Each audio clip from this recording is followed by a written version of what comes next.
Rampura চাঙ্গারপুর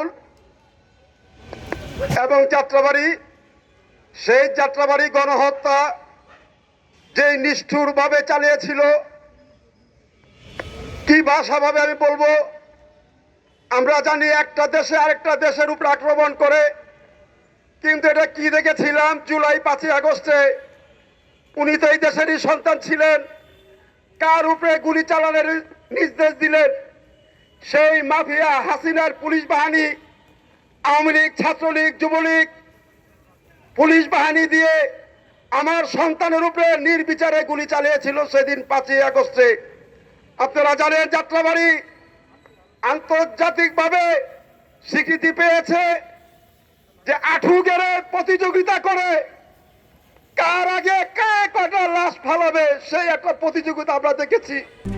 RICL TMX, যুগের পর যুগ স্থাপনা থাকে মজবুত। আমি ছিলাম সেদিন ডেমরা 0 পয়েন্ট কাজলাতে ছিলাম আমি, তখন 5ই আগস্ট বেলা 2টা। আমি দেখেছিলাম কিয়ামতের আলামত। সেদিন এই যাত্রাবাড়িটা, এই মাটিটা ধরফর ধরফর করে কাঁপতেছিল। আমি দেখেছি টিয়ারশেল, সাউন্ড গ্রেনেড, যত ধরনের রাষ্ট্রীয় গুলি বারুদ সেদিন এই যাত্রাবাড়িতে চালিয়েছিল এই মাফিয়া হাসিনার পুলিশ বাহিনী।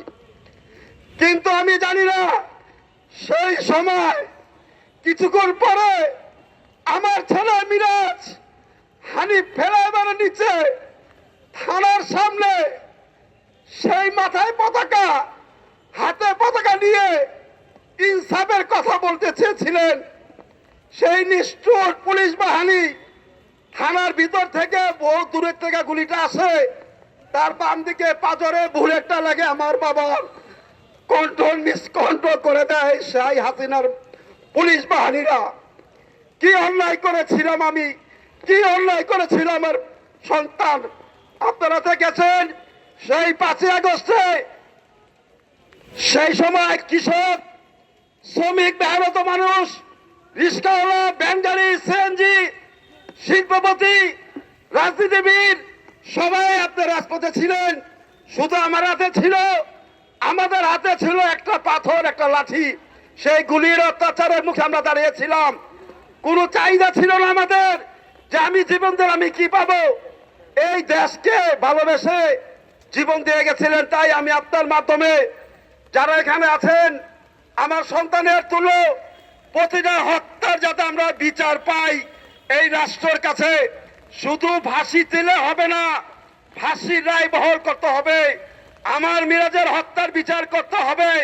যত গণহত্যা, গুম, খুন, হামলা, মামলা সত্যিকারী তদন্ত করে তাদেরকে আইনের আশ্রয় আনতে হবে।